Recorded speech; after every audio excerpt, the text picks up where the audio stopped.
Welcome back to part 4 of our Brothers War limited set review.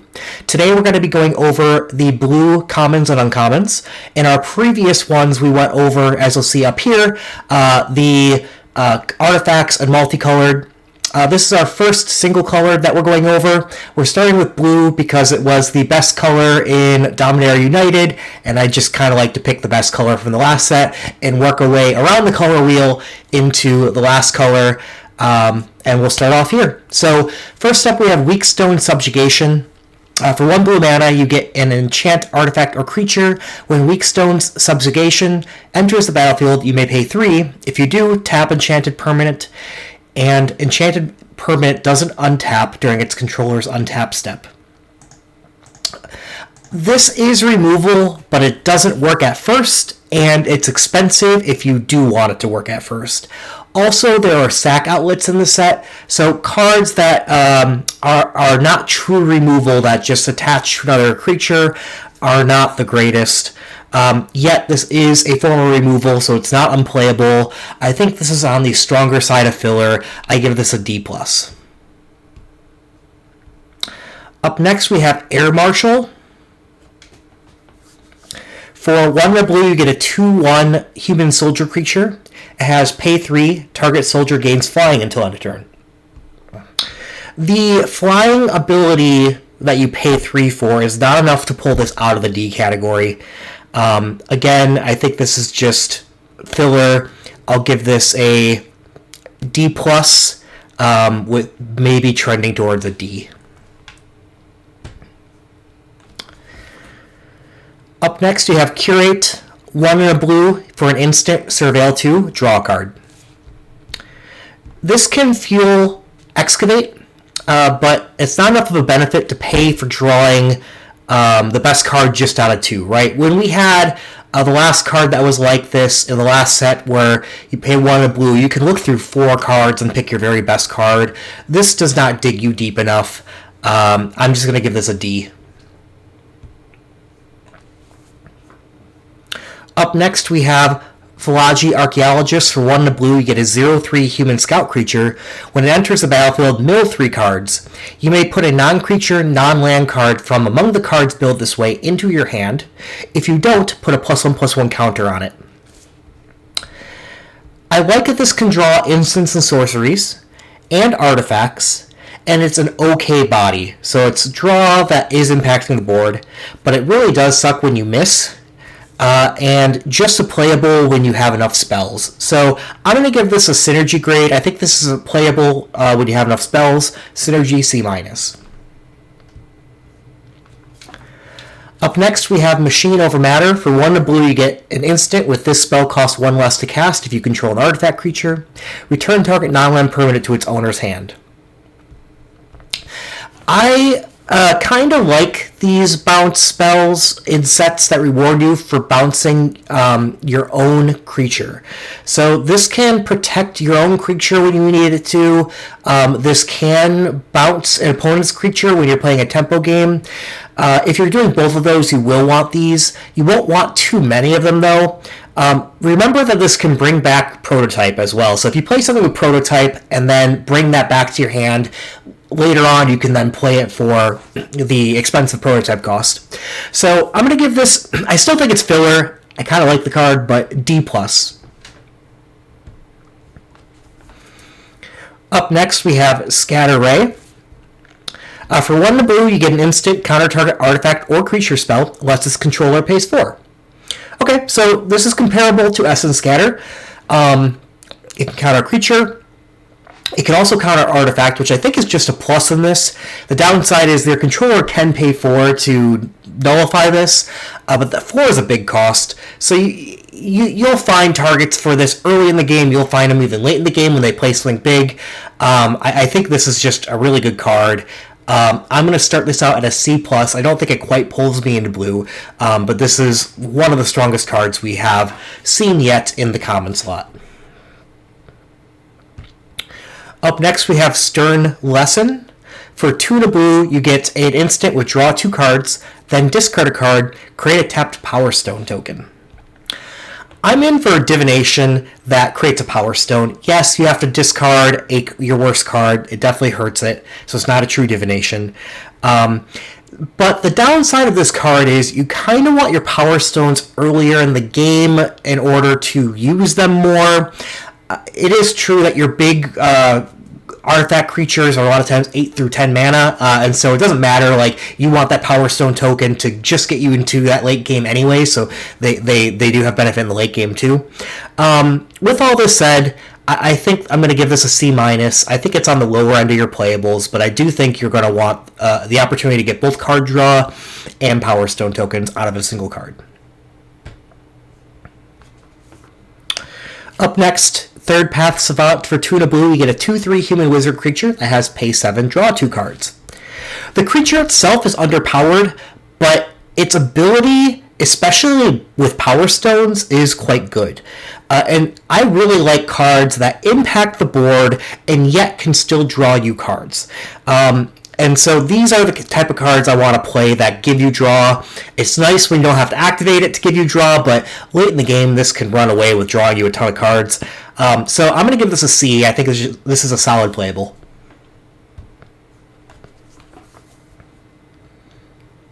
Up next, we have Urza's Rebuff. It's our cancel variant. It's 1 blue. It's an instant. Choose 1, counter target spell, or tap up to 2 target creatures. This is an interesting iteration of cancel. I normally don't like 3 mana counter target spell. It's a little too much, too expensive and limited. You want your counter spells to be trading up on mana like an Essence Scatter. And I will say I don't like this as much as the previous one that we saw, the Scatter Ray. But I do like the 2 different modes on this, and especially together combined. You could hold this up, and when you want, you can counter a spell, or otherwise, if you can't, you could tap 2 creatures to be able to get in for a winning tempo play attack on the next turn.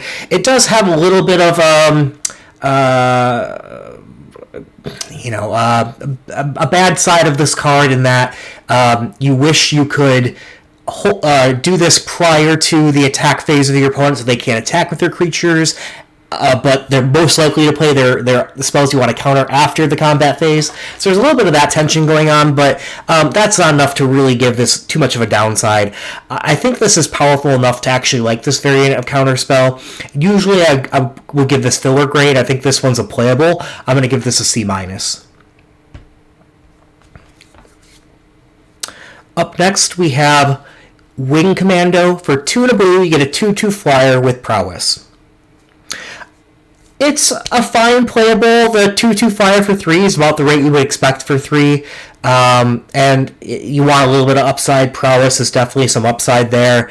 I'm not seeing this being really a Spells Matter set quite like Dominaria United was. In fact, that's normal for Limited. Spells Matter is not usually a top archetype unless they specifically really gear it to be, like they did in Dominaria United. That said, I think it will be something you can do, and it'll be fine. I think this is a playable. I think it's on the lower side. I think it's a C-. Up next, Latnam Adept. For 3 and a blue, you get a 3/3. Whenever you draw your second card each turn, put a +1/+1 counter on Latnam Adept. It's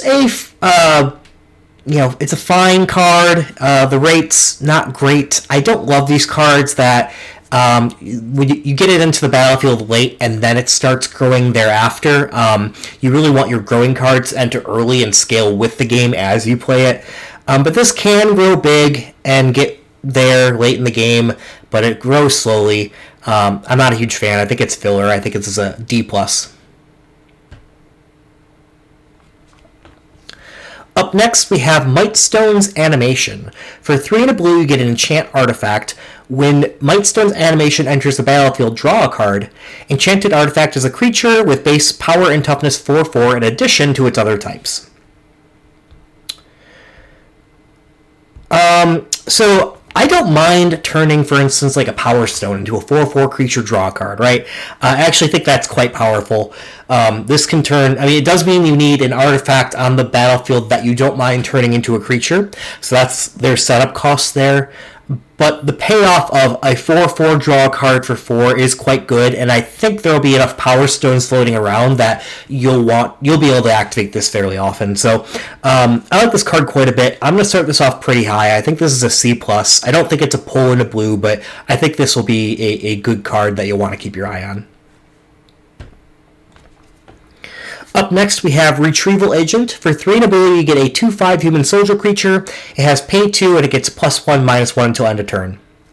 I don't have much to say about this. It's not a good rate. I give this a D. It's filler. Up next, we have Koilos Rock. For 4 and a blue, you get a 3/3 flash flying bird creature. When Koilos Rock enters the battlefield, create a tapped Power Stone token.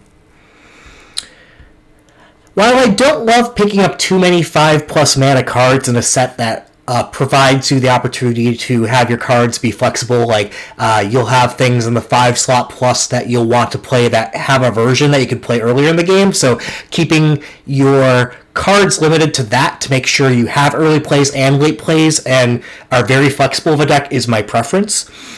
This is a good one for 5 mana that you'll want to be playing a lot of the time. It does a lot of little things. A 3/3 flying for 5 is slightly underrated, but it's okay. The fact that it creates a Power Stone token as well to help scale you up makes it quite a bit better. And what really pushes this over the edge for me is the flash. This could flash on in and eat up a creature as well. With all that combined, I like this card. I'm going to start it at a C-. If the prototype thing is not as available as I'm thinking as it will be, and you're going to want to have more bigger creatures that do not have prototype, then maybe I'll even come up on this, but I'll start it at a C-. Up next, we have Defabricate. It's 1 in the blue. Choose 1. It's an instant. Counter target artifact or enchantment spell. If the spell was countered this way, exile it instead of putting it into the graveyard. Or counter target activated or triggered ability. Alright, so it's a 2 mana counter spell, so I like that a lot.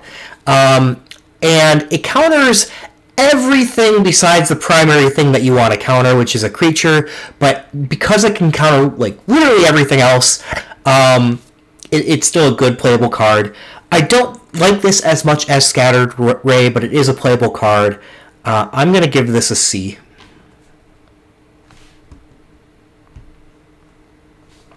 Up next, we have Thopter Mechanic. For 1 in the blue, you get a 2/1 human artificer creature. Whenever you draw your second card each turn, put a +1/+1 counter on it. When it dies, create a 1/1 colorless Thopter artifact creature token with flying. So, a 2/1 for 2 that can grow and becomes a 1/1 flyer when it dies, that's a good card. It's just a good rate. And it is enough of a good rate to be a slight pull into blue for me. I think this is a B-.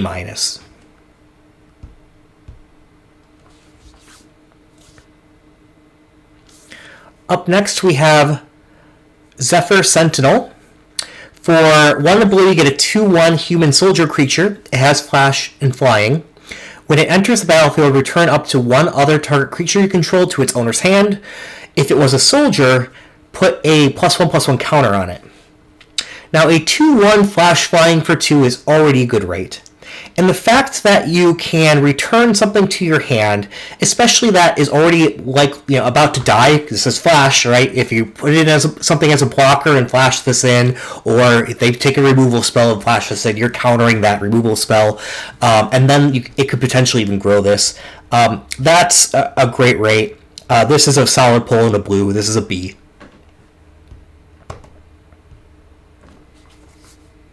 Up next, we have Forging the Anchor. For 2 in the blue, you get a sorcery. Look at the top 5 cards of your library. You may reveal any number of artifact cards from them and put the revealed cards into your hand. Put the rest on the bottom of your library in a random order. I'm not a huge fan of these type of cards. If you think about it, most often this will act as a divination. A decent amount of the time, it won't even be a divination because you won't get multiple artifacts. And yes, sometimes at best it'll be better than a divination, but I'd rather have more stability in my draw cards than have so much variance. So with all that combined, I'm going to give this a D+. I think it's playable filler when you really need some draw spells, but I'm really looking to get my draw elsewhere. Up next, we have Splitting the Power Stone. For 2 and a blue, it's a sorcery. As an additional cost to cast it, sacrifice an artifact. Create 2 tapped Power Stone tokens. If the sacrificed artifact was legendary, draw a card. I'd rather have my Power Stones come in incidentally, like with other permanents or with some other effect, rather than forcing Power Stones by sacking a artifact and potentially losing a card. Yes, if it's legendary, you can replace it. But is this card just flavor text? I'm missing a little bit of the power here. Maybe the ramp up, the fact that you can get 2 of them here, has some more power than I'm giving it. I'm betting not, though, to start with this set. I'm going to give this a D. I think it's filler. You'll play it when you really want to ramp and when you know you have legendary artifacts that you want to sack to not lose a card on this trade. But D it is. But there are other ways to get Power Stones, like this card, Urza Power Stone Prodigy. For 2 and a blue, you get a 1/3 Human Artificer legendary creature with Vigilance. Pay 1 and tap, draw a card, then discard a card. Whenever you discard 1 or more artifact cards, create a tapped Power Stone token. This ability triggers only once each turn. Alright, now this is a card that has board presence, that loots, that fuels Power Stones, and unearth with the loot if you want. I think this will be good. I think this will be a pull into blue. I'm giving this a B.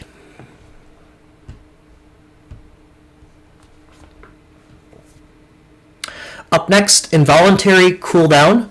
For 3 and a blue, you get sorcery, tap up to 2 target artifacts and or creatures, put 2 stun counters on each of them. So if you are an aggressive tempo deck, this locks down 2 of their best creatures for 3 turns. You need to be a tempo deck for this to really have its value, but you're going to want 1 or 2 of these if you are. I'm going to give this a synergy grade. I'm going to give this a synergy C+. I don't think it pulls you into a tempo-based deck in blue, but it is a something you're going to want if you are.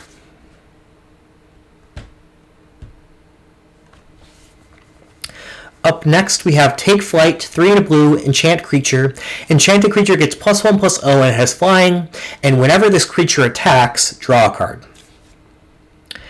I'm not a huge fan of enchantments because they can be 2-for-1s on your creatures, but Wizards often prints a workaround that makes them not 2-for-1s, and this has that workaround. So you can immediately put this onto your creature, and unless your opponent has removal right away, which they might, you can attack right in and get a card back in basically in trade for this card, right? So it can replace itself right away, and it can often do it many times because you're giving your best creature flying, essentially, so it can attack in multiple times. So I think this is a playable card. I don't love that this doesn't impact the board directly, right? You're just giving some creature flying and then drawing some cards.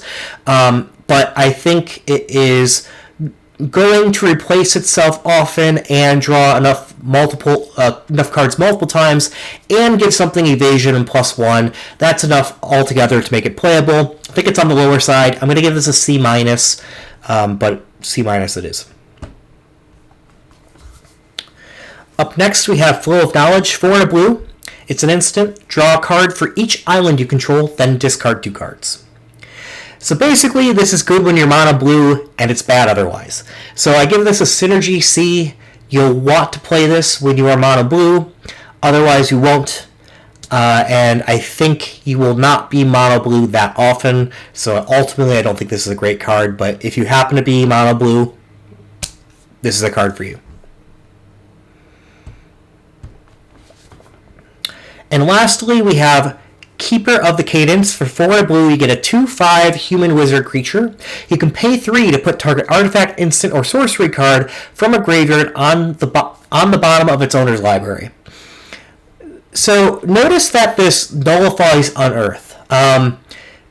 Unearth is an activated ability. You can pay it from your graveyard, and then the ability goes on the stack, and if that resolves, you get to unearth your card at that point.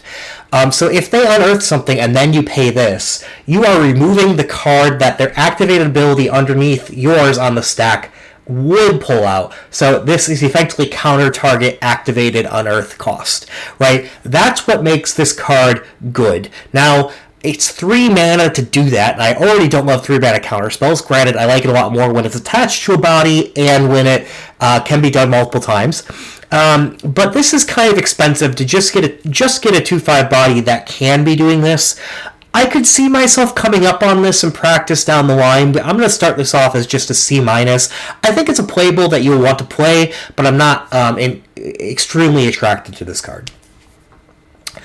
Alright, that's all for the blues today. We'll be going over the rest of the color wheel on our next ones. Thanks again. See you then. Bye.